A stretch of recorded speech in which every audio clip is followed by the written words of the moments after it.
it Danny or Daniel? However you want. My name is Daniel. I go by Danny. Okay. So Um, Danny, just tell us about yourself. Tell us what drove you to this trade. Is there someone, something, a life occurrence? What got you into the trade? I was really young. I mean, very young. I've always been into cars. I've always been into cars for as long as I've been alive. I've been into everything from Indy cars to Formula One cars to monster trucks to you name it. Um, Mm-hmm. I've always been into sports cars and muscle cars. When I think I was a junior in high school, my sister was in some sort of program in her school, and she was able to get me tickets to Laguna Seca, which is a racetrack here in Monterey. And I was about 17 when I went to my first race, and it was I believe it was American Le Mans, which was an IMSA bodied racing series here Mm-hmm. in the Mm-hmm. States.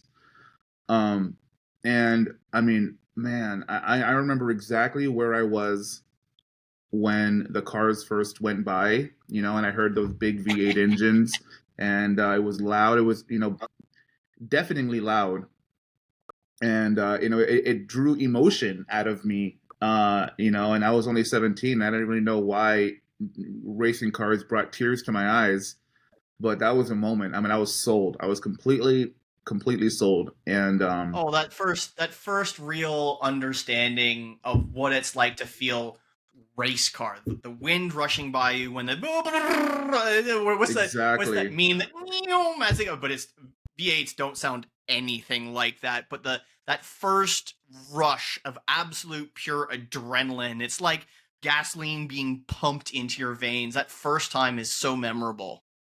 Yeah, and you know what car it was? It was a Cadillac CTS-V race car, and it had that that big bore V8, and it roared by, I had spent my whole youthful career playing Gran Turismo.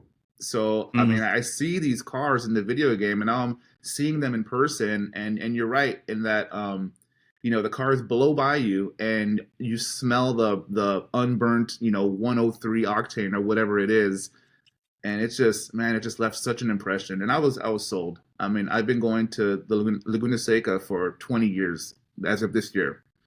Mhm. And I've been to so many races. I've been to so many events. It's a place that I hold very close to my heart. Part of the reason why I moved back to Monterey from Oregon, because I did move to Oregon for a few years. Um, but anywho, that was one of the first major milestones in my career. After I graduated high school, I impulsively signed up for a trade school down in Arizona, UTI. You might have heard of it. Okay. Yeah. Yeah. Uh, and Which is a funny name, by the way. I mean, UTI. What the hell? Anyways, Considering it means, and there's a lot of things that it means now, not just the technical institute, but it gets at least it's a memorable acronym because in the automotive we like our memorable acronyms for absolutely everything, and you get into the automotive for long enough, you realize you can have entire sentences in just acronyms, yeah. right? Um, I went to that trade school for a year, and I graduated with my associate's degree, and I Mm-hmm. was 21 when I came back to Monterey from Phoenix, and I applied at the BMW dealership um, here in Seaside, and they uh, they got my degree. They looked at my resume. They liked what they saw. I had like 3 interviews, and they're like, we would love to have you, but we don't have any available spots at BMW. However, we do have an opening at our sister store, Porsche. Would you Uh-huh. be interested? And I responded with something along the lines of, "Yeah, I'm willing to accept that position." But in my mind, my heart is racing. Yeah, I'm like, "Oh my God, I don't deserve this." There were people in my classmates at UTI who were good enough to get into the Porsche apprenticeship program. Yeah. It's called PTAP. And those guys were straight A students, perfect attendance, um, and even then they might not have qualified for this program. And here I am. I mean, I did good in school. I definitely did good, but my attendance, my attendance wasn't 100%. It was probably like 98% or whatever. But anyways, I wouldn't have otherwise wouldn't have qualified to work for Porsche. And I got very lucky that they had an opening and they needed a person, and that's how I got in the door with Porsche. And that first year was really hard. I mean, I was absolutely green, absolutely green. I never worked on cars as a living in my life. I Hmm. worked at AutoZone, and I think that was the only other automotive job that I had. So that first year was a real eye opener. It's a lot of work that you don't necessarily suspect that you're going to be doing, because many folks truly don't communicate and be transparent about what that first year is like. For folks, especially folks that have been on the show, but in my experience through coaching and in my 20 years in the business, there are folks who have been lucky to get their first job, whether lucky meant getting a job or lucky meant getting a job at Porsche. That first year wasn't necessarily easy for anybody. I don't know anybody that had a first year in the trade that was easy. I don't know anybody where that first year was easy, because there is so much to learn in such a short period of time, not just to be competent, but to be safe. Like, you have to think, we provide a service where people get into this product and drive at 100, 120, 150 kilometers an hour, depending on where you are in the world, every day, all day, in some circumstances, if especially working on big trucks and they're driving 10, 12 hours a day. Those are living people in 6, 10, 15,000 pound things traveling 100 kilometers an hour. Something goes wrong with what we did, people die, right? That's Mm-hmm. a really big responsibility to put on a 17, 19, 21-year-old shoulders. And we have to ensure, as elders in the trade that are teaching those young folks coming in, whether it was 20 years ago or today, we have to instill in them that there is a level of responsibility the instant they start working on a car.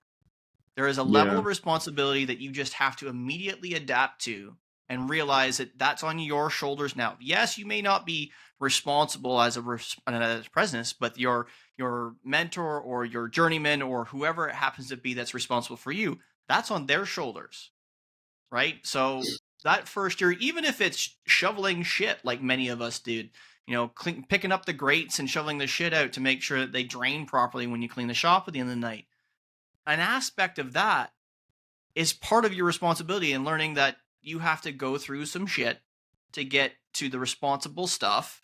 And once they can trust you to do the stuff that nobody wants to do, they can trust you to start doing the stuff that you want to do. You got to work on Porsches? Awesome. It's still somebody sitting in that car that needs to be safe when they go drive down the road, especially in a 911 that will kill you in an instant if you're not Yeah. paying attention driving it properly. So you Yeah, got into that first year. What for you made that first year difficult? I remember my first day walking into the shop and meeting my shop foreman at the time, who ended up being, I mean, just an instrumental, iconic part of my career. And he was working in the back of a 911. It was a 993. He was working in the back of it. He was replacing a wiring harness for a campaign. And I had no experience working on cars where the engine was in the back of the car. I had no experience working on engines where, you had to disassemble 6 or 7 parts of the car or the engine to get to where you need to get to. My experience was with front engine American cars and Japanese cars, where everything is readily accessible. And so I walk back to him and I'm kind of looking over his shoulder, watching what he's doing, and he's ripping and tearing at this wiring harness, and you can't see anything in there. It was a 993 turbo, so it had an intercooler covering the whole engine. And once you get the intercooler out of the way, sure, you can see the motor, but there were auxiliary components and accessories everywhere. It's an engine that's crammed into a very small space. And I hadn't Hmm. even touched a Porsche yet, and I was already feeling anxiety that I was in over my head. And so I thought, man, what did I get myself into? I don't know that I'm cut out for this. I don't know anything that he's working on. I don't even know what he's looking at. I don't even Hmm. know. I mean, I just don't know. And it was an air cooled 911, so it was a whole different, just a different animal compared to what we're used to, really. And that was my first day. That's where I got started. Really at the bottom, as far as what I can transfer, what usable knowledge I could transfer from my trade school to a German sports car was that much. I mean, the wiring is not colored the same. Typically in America, you think red is power, black is ground. That's not the case in with the Porsches, at least. Um, so it was a long road, long difficult road, understanding what these cars are like. And that was my first year, was just a whole lot of head scratching, a whole lot of my foreman telling me, dude, you need to let go of whatever you learned in school, because it's not going to work here. It isn't. And And it took me. that's I think that's all that resound that you said two things in there. One, I'm very happy that you're willing to be transparent enough about how how much anxiety it drove even after going to school and having all of this training and being what we would call here in Canada being certified or licensed. You were still anxious on the job first day, even though you had all this training. It wasn't enough training and it wasn't necessarily training in the right thing, but you still had all this training and it still drove anxiety and the things that do to your ability to learn. It really hampers your ability to learn when you're anxious. It Oh really yeah. really anxious sorry, really hampers it.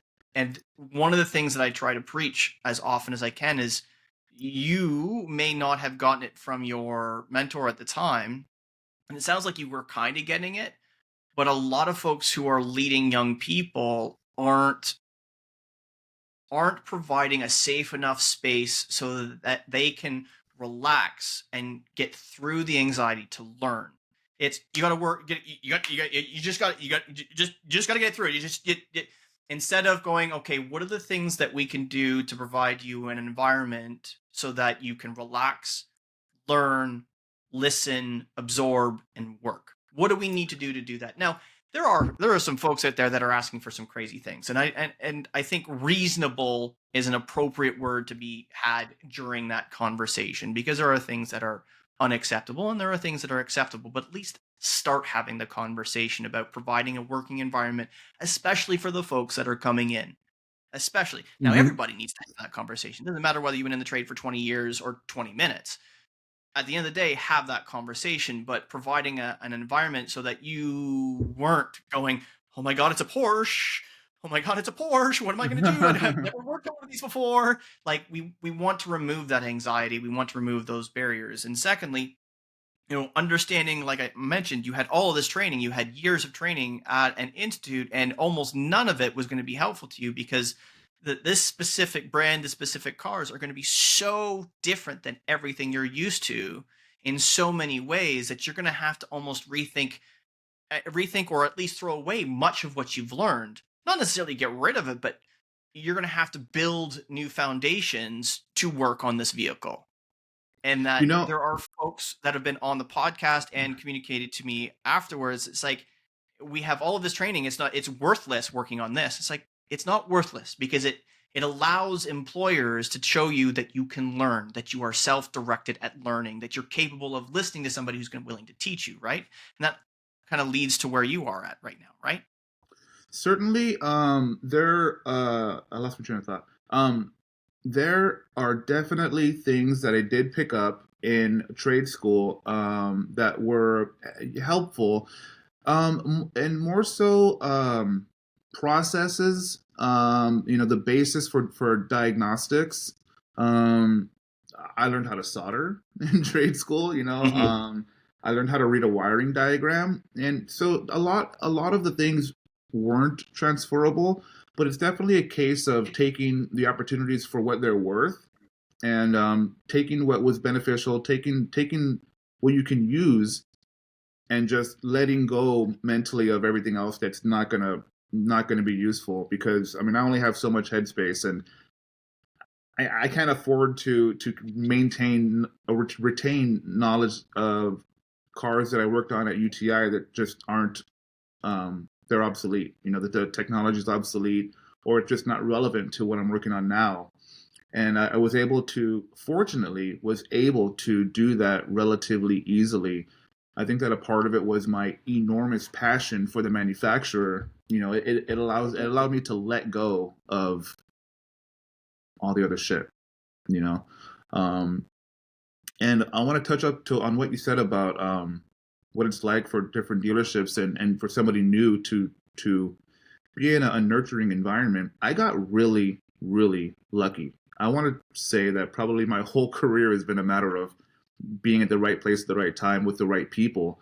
Um, like I mentioned to you, I came to Porsche with no experience as a career, and I was very fortunate that at the time the store where I work has and is still a very small store, and it doesn't have any of those corporate vibes like other stores where they're just in you got technicians in, whether you're green Mm-hmm, or not, mm-hmm. here's the work, get it done. I don't really want to hear it.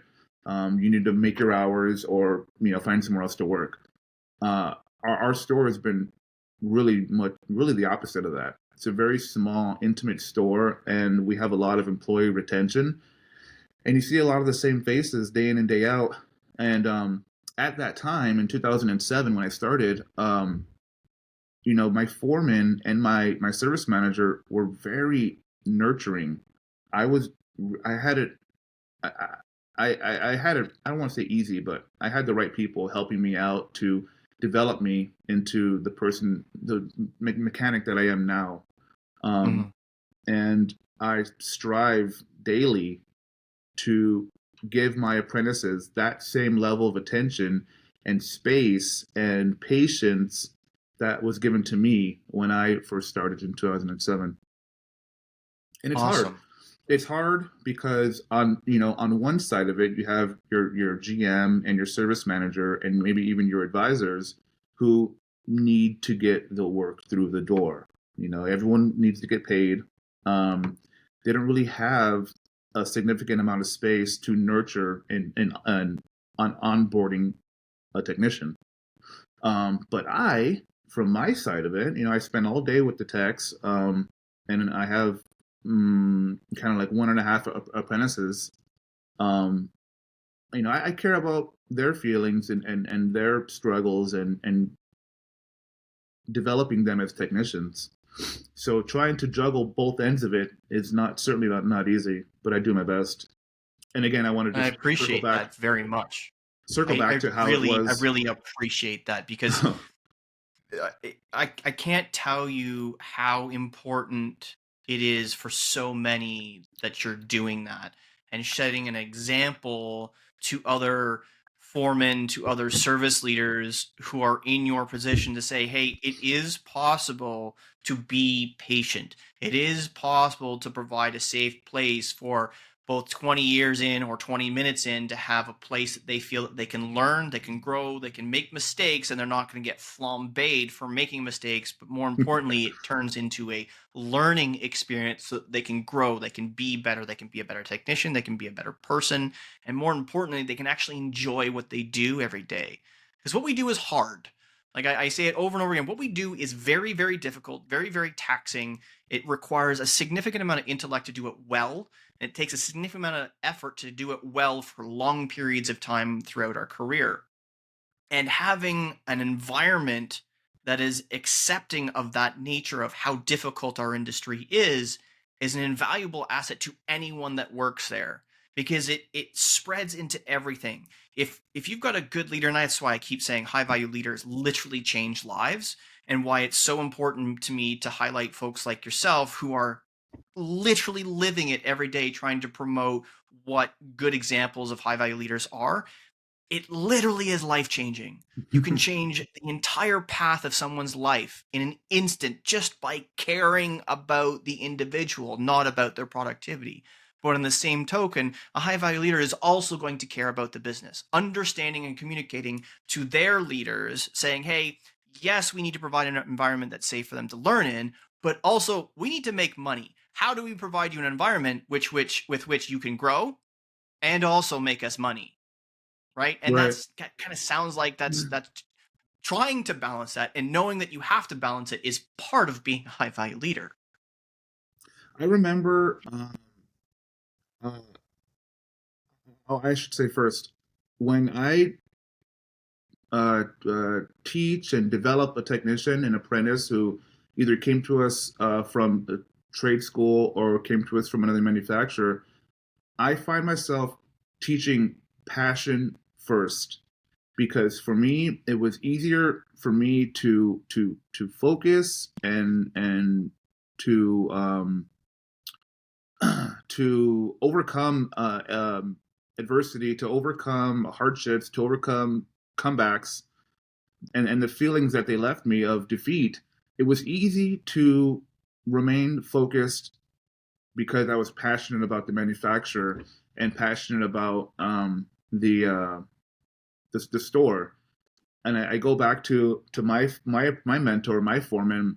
I mean, he was wildly passionate about the manufacturer, and he made it very clear to me when I work in the cars. You know, if I wasn't focused enough, or I wasn't paying enough attention to his direction, he would scold me.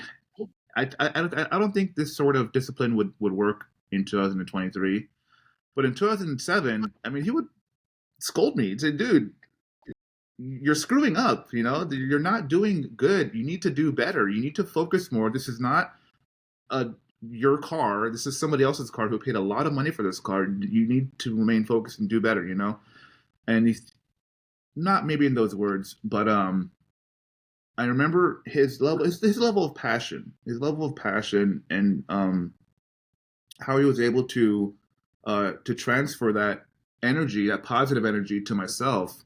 It was inspiring.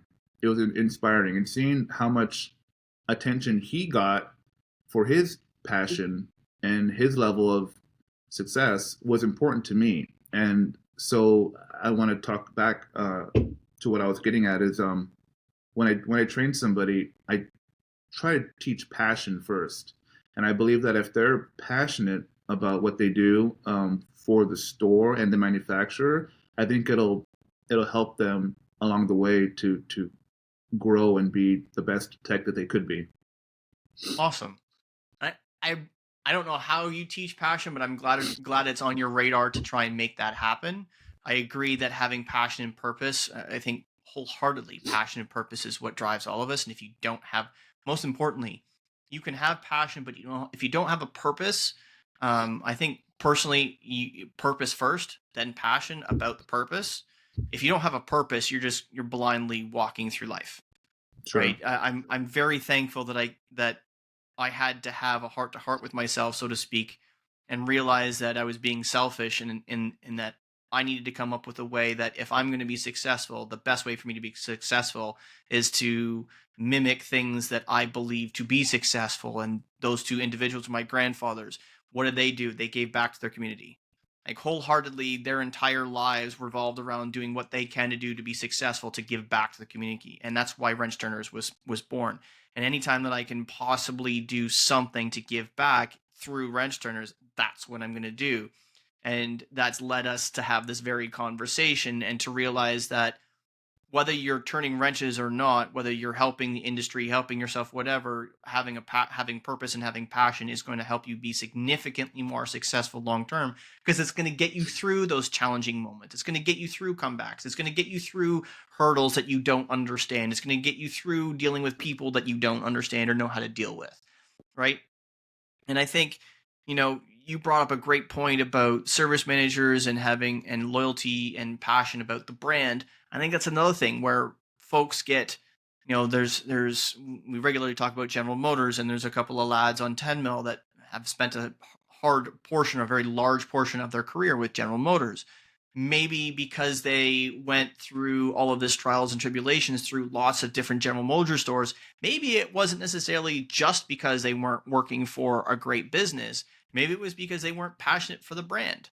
Maybe that's the case. Russell and Richard can both speak up, and I'm sure I'll get texts after I tell them about the show or after the show's air. It's like, well, maybe that's a thing. But if you aren't passionate for what you're working on, maybe the service manager who's not the greatest service manager isn't the only challenge you're having. Be self-reflective. Do you really like where you're working because you don't like do you not like where you're working because you're working on Chevys? Maybe go work for Dodge. Maybe try to go work for Lexus. Maybe try to go work for Caddy, whatever the case may be. Maybe that's the problem. You know, I'm there's glad that you got to work for Porsche, and I'm glad that you've been so passionate for so long. So just to be clear here, you got to work for Porsche. Your first year was hard, but you got to work for Porsche. Are you still at the same store? I've been at the same store. Well, I was here from 2007 to 2016. I Okay. did leave the store to move to Oregon. I lived in Portland for 3 years, and Mm-hmm. that store was just as incredible. I mean, there's a great group of people up there in Portland who operate just a real A+ establishment, and I really enjoyed my time there. It diversified my characteristics, my qualities, my base of knowledge regarding the cars and the manufacturer. I did ultimately move back to Monterey in 2018, and I've been here since. So Mm-hmm. over the course of 16 years, I've spent 13 here in Monterey. Awesome. Yeah, Awesome. It gives you a basis of stability, right? it does. You know, you build relationships with the customers, and that was one reason why I came back is the amount of intimacy that occurs here in this store. Is we have good relationships with each other. We have good relationships with our customers. I mentioned to you it's a small store, so it's kind of like a family, and that's important to me. It's important to me because it was how I got to where I am now from when I started in 2007. It worked for me. It felt good. So I try to I try to instill those characteristics and qualities to the new technicians who come aboard, or even people in other departments, sales, Mm-hmm. parts. I walk around and the people who I speak with in every department, I try to retain those characteristics. I find them to be Awesome. very helpful in this store. And I want to talk really quickly also in regards to like Chevy or Dodge or whomever. There are certainly different uh, experiences and qualities that can help a technician stay at any store. It just so happens that with this store, passion for the brand works really well. It Mm-hmm. keeps people on board who would otherwise give up and want to go elsewhere where they can flag 180 hours in a pay period. Because it's a little bit harder to flag 180 hours in a pay period on Porsches. They're just a little bit more complicated, a little bit more difficult. But if you're passionate, it helps to keep you on board. It works for Okay. us. Now, you said it's difficult. So conceptually here, just for folks out there that have never worked on, in, or around a Porsche, are you guys flat rate in the shop? Mm-hmm. Yeah, you're still flat rate on a car that can be, a Cayman or whatever here in Canada is about 50 grand. And you go all the way up to like, you can be working on a GT3 RS, Mm-hmm. which is $250,000 plus. Mm-hmm. You get the same kind of productivity expectation on both, right? And Yeah. whilst we do have some fairly expensive Hellcats and we have some fairly expensive Corvettes, you're not working on a $250,000 Porsche, or even more specific, you could be working on a $500,000 collector's edition Mm-hmm. that come in the store. Because one of the things that I do know about Porsche stores is that typically Porsche owners are very loyal not only to the brand but to the OEM mentality, meaning it must be fixed at a Porsche store, it must be fixed with Porsche parts, it must be fixed by a Porsche technician, and it must be documented to the nth degree. That is something that I have heard that is very, very Porsche. meaning if you have a 1968 come in the store, you're expected to work on it with the same kind of productivity and effectiveness as you are something brand new off the assembly line, correct? No, absolutely, absolutely. Um, one of the hardest things to maintain is the level of efficiency when you're working on a 2002 Boxster or a Carrera GT. You know, Hmm. you really have to detach yourself from the value of the car and remain focused. It's still a car. There's still nuts and bolts and plastic and sometimes carbon fiber, but still, um, you're still expected to work with focus and care, and that can go both directions. If you're working on a GT3 RS, you're going to be super careful, but at the same time, obviously, if you're working on someone's busted 944, it's still their Porsche, and Hmm. their Porsche is not their daily driver. It might be, but most times it's not. It might be it's not their second car. It might not even be their third car. But regardless, it's their baby. It's their Hmm. prized possession. And so no matter what it is, when it comes through the doors, it's to be treated like it's special because they're all special. They're all special. They're not it's no one's minivan. It's Hmm. their baby.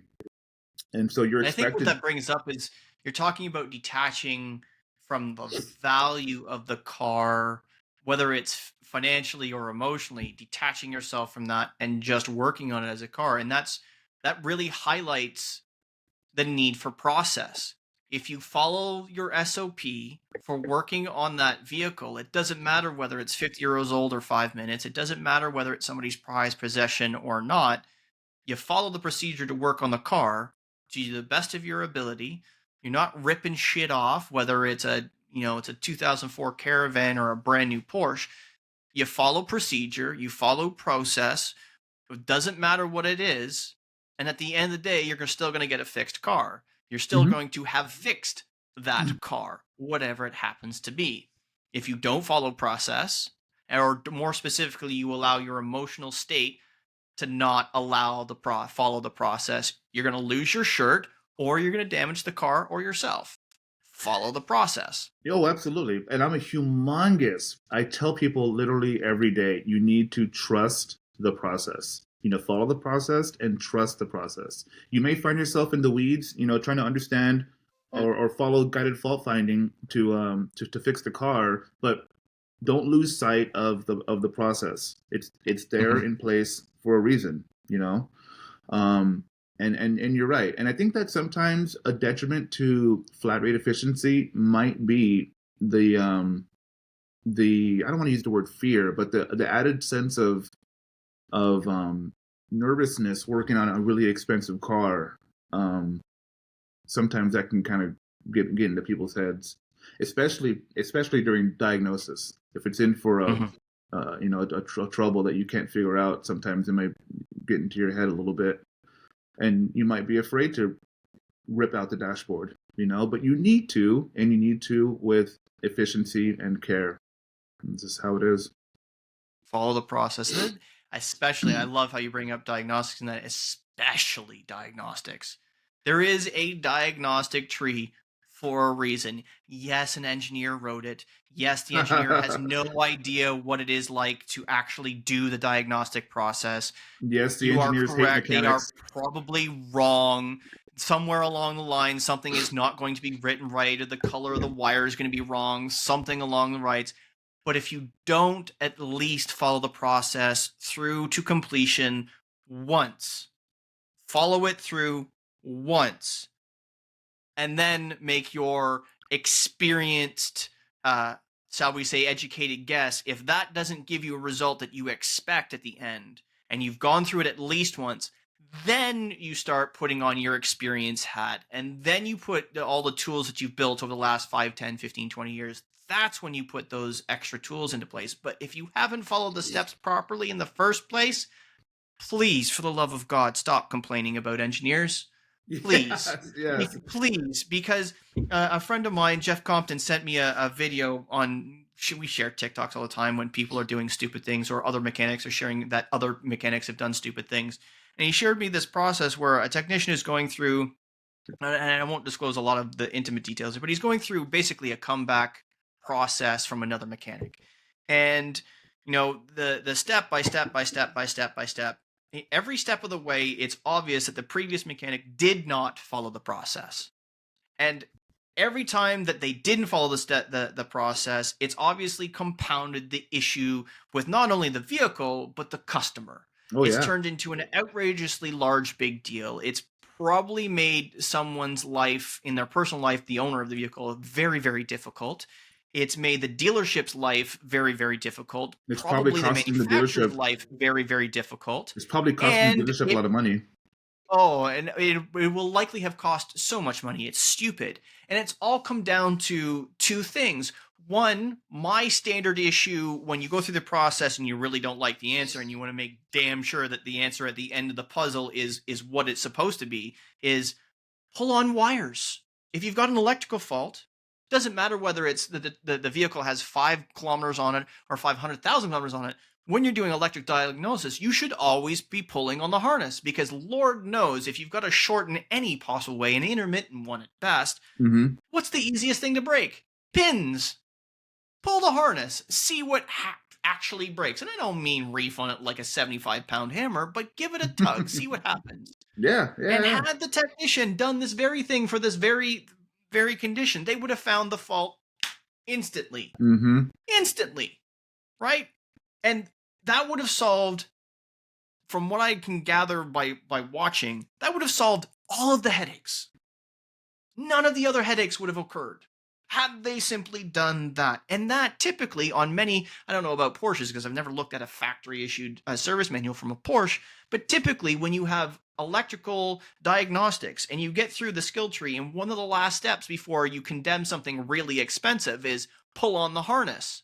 Make sure you don't have any intermittent faults, because if you haven't found, and the worst case scenario is doing something like a cab off or doing a Oh my complete God. engine drop to do the part replacement or whatever the case may be, pull the bloody harness. Make sure there isn't an intermittent connection, for God's sake. It's kind of like a So common sense, move, right? I wouldn't even say, I would almost say that I would say no. I wouldn't even say that, because you might be in a shop of 5 techs that have never come across this circumstance before. And part of the diagnostics tree is doing something like pull on the harness, or do this simple thing like check the battery level. These are fundamentals. We, like in this morning's SDL, we were talking about getting back to basics. Basics. What's the first thing you do when you're doing an electric diagnosis? Check the fucking battery. Check the I fuses. realize it might not be in the diagnostic tree, but guess what happens? If you check the battery and it's low, you might get a whole host of other things. Put the damn thing on a charger or replace the battery if it fails. Absolutely. One of the Like, things that my mentor taught me, and reminded me during several of those headache diagnoses was, dude, get back to the basics. Don't overthink anything. Don't overthink anything, because if it's a real headache of a job, it's probably something stupid. It's probably mhm. something simple. And before you find yourself in the weeds too far, take a step back, check fuses, check the battery condition, like you mentioned, and don't overthink too much. Don't overthink, realistically at all. But it happens, especially when you're 3 hours into a diag, But just Mhm. don't overthink it. It's probably something simple. And I don't know about you guys up in Canada, but down here we get a lot of rodent damage, a lot of rodent damage, We and get it too. All the folks around here, especially in the rural parts of where I live, all the barns where folks live, they live on the farm. So they park typically maybe in their barn. So guess what happens? We get rodents all year yeah, round. But it's not just the wintertime. We get it all year round. And we get the folks who store stuff in barns, because I think it's my summer car. It may not be something special, but it's a summer car. So I'll park it there and whatever. And you end up, I've done rodent repairs.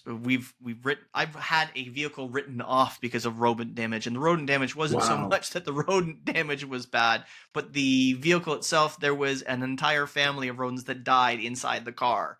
So you do not come seats and carpet never come clean enough to remove the smell of death from a rodent. It's just God. it doesn't ever come clean. Ever, ever, ever. Now they done lots of damage, yes. Seats were chewed, floor was chewed, carpets were chewed, headliner was chewed, plastics were chewed, wiring was chewed, the HVAC box was chewed. It was tens of thousands of dollars worth of rodent damage. But the smell alone, my goodness. And I think it was probably my second or third time dealing with rodents in a vehicle. I was still an apprentice working at the Toyota store. It was probably the second or third time dealing with rodents, but my God, oh, I digress. And let's not let's not digress too down the rabbit hole because I'm sure we can both come up with a handful of stories on top of that with rodent damage. Let's get into Absolutely. some nitty gritty here. We've talked a lot about, and I'm glad we brought it up a bunch. Overthinking. Now, I would almost like to put this on a T-shirt. Somebody said, "You think you can hurt me?" And my response to that, I'm a mechanic. I overthink. I hurt myself. I think that in itself is what many of us get into. It doesn't matter what vehicle we're working on. If we're happening to have a bad day, we can get into that mentality where we can overthink the living bejesus out of something and it be such a simple repair or Hmm. such a simple diagnostic because we in I like how you said back to basics, but I would almost suggest that we need to somehow get ourselves as mechanics to always be in always be functioning in basic mentality first. Oh yeah. Get Oh yeah. ourselves, get the anxiety removed, get the stress removed, get all of the bullshit removed so that every car we look at, basic. Go through the basics first, then let's do the complicated shit. Yeah. Because then we know the basics are covered. Would you agree? Oh, absolutely, absolutely.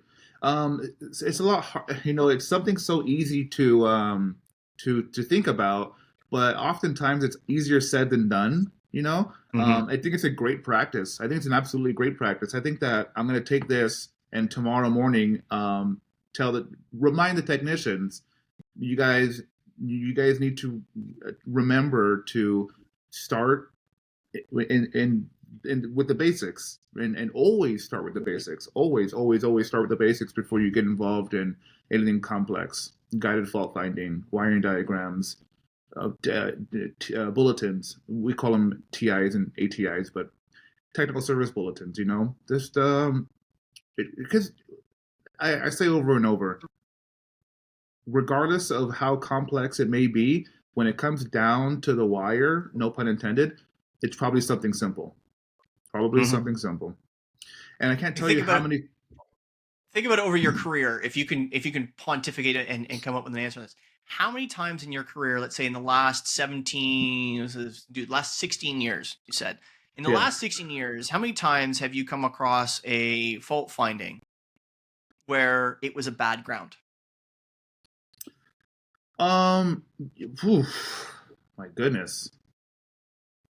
45%, if not more. If not, I'm afraid to say more than. I'm afraid to say more than 50%. But it's a very high number. It's a very Mm-hmm. high number. And whether it's a bad ground because of corrosion, whether it's a Mm-hmm. bad ground because it was loose, it was a bad ground because a technician left it loose, or it was a bad ground because of rodents. If guided fault finding Bad ground. took me to a bad ground, that's probably the most common Mm-hmm. result. And it goes back to the basics. It's power, ground, and maybe CAN communication. Mm-hmm. That's where they all come down to. And fundamentally, you can't have good can communication without a good ground somewhere. So here we are. Yeah, Here we are. I want to tell you It's really funny. quickly. I Sorry. want to tell you really quickly. There's and back to overthinking and head scratchers. There's been so many times, and I share it with the technicians. There's been so many times where you're buried into a car, you can't figure it out. Whether you can't figure out the diagnosis or you can't figure out how to physically Tetris something out of the car. Like for example, with our cars, alternators, starters, they're buried. They're buried. and you get frustrated. You're having a bad day. I can't tell you how many times I've experienced it myself. Leave the car alone, go for a walk, go work on something else, go do a PDI, or go home, come back the next morning at 8 in the morning, and 3 minutes and it's out. I mean, Mm-hmm. it's a wild phenomenon, but it happens all the time. And it goes back to I'm not sure what subject we were talking about, but it's just one of those things that happens. Just take a step back, come back with a fresh head, with a better state, and it works. It happens. So I got a story for you. So it's not a Porsche story, unfortunately, but it is a Ford story. So this gentleman was, I pull in the parking lot of the local grocery store is just up the street.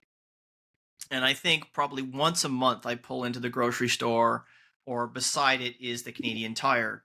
And one or the other, the grocery store or the Canadian Tire, big old automotive store, there is once a month there is somebody in there fixing something on their car in the parking lot. They've driven here from somewhere. It's broken down, it won't start, or tires flat, something. They're working on the car somehow. And it's usually this guy who is not dressed for the occasion because they're out with their family or something. And I pull in the parking lot and I see this Ford truck. I want to say somewhere 2010, 2015. I'm not so intimate with Fords that I know exactly, but it is a Ford truck, four door, and the right front corner's up in the air and the tires off. And there's a gathering of people that was probably large enough to be a family around it. So of course, me literally being I might be 900 feet up the road. My house is. So every time I see that, I walk over. It's like, to see what's going on. Is it, can I help? Do you need a tool? I can go to the shop and grab you a tool. So I get over there, and it looks like his person underneath, and then wife is outside, mother-in-law is outside, kids are outside, and they've been in to do the shopping and come back out, and he still hasn't fixed whatever it is. Say, yeah, it won't start. It's like, okay, his battery. No, I'm under here trying to do the starter. It's like, okay, I can't get it out. Okay, that's awful. Do you need any tools? No, I've got it undone, but I can't get it out. It's like, okay, so I've tried everything. I've got a pry bar under here, and I've got the hammer under here, and I've got. And he goes on his, yeah. Have you? So you've tried everything? Yeah. Have you tried walking away? Yeah. What do you mean? Have you tried walking away? Sometimes they fall out on their own. You just walk away. No, no. It's like, okay, if it's out and there's no other brackets to remove, and I know Ford wouldn't make you to remove the transmission or the engine to do a starter. It should just come out. Like, I know, I just can't get it out. I just can't get it out. I just can't get it out. It's like, why don't you try the special service tool of walking away? It's like, nah, I need to get it. It's like, all right, all right. I went in and did my shop, and I came back out, and and he was still fighting. It was just like, you sure? I can't interest you in the special service tool walking away. Rips out of underneath the truck and walks to the back of the truck and lights a smoke and literally Yeah. rips through the smoke in maybe 90 seconds. Like, Two, literally two, buries the two whole drags. dart. Yeah. Two drags in like 90 seconds. And he looks at me and it's like, I need to smoke. I bet you it falls out. He gets underneath the truck. He puts his one hand on it. He's been fighting with two. He puts one hand on it, cocks it, because I'm looking through the engine bay now. He cocks it, almost hits him right in the face. Sure. I So, believe it. that advice of taking a breath, going for a walk, go for a smoke if you happen to smoke, although not necessarily the greatest thing to go for a smoke, but go for a smoke if you got to go for a smoke. Walk away. Your advice of, go do a PDI or go home for the night. Going home for the night might not be an option, but the special service tool number one should now be walking away. Oh yeah. Oh yeah. Sometimes that's all that's required. Totally support it. Totally support it.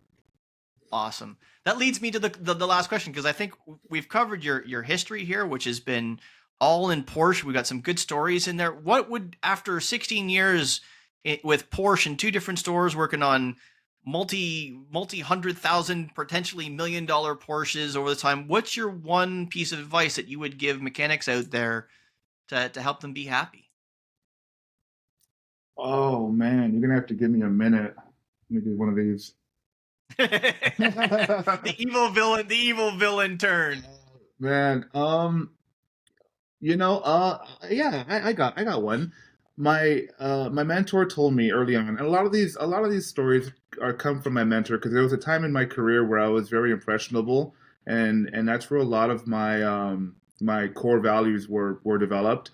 Um, and he told me one thing. He said, you'll never be able to fix something if you don't understand how it works. And you can default to guided fault finding to tell you to find this connector, measure this resistance, yada, yada, yada. But you'll never really be able to confidently go into a car and fix it if you don't know how the car or the system works. And it took me a number of years to really grasp onto that.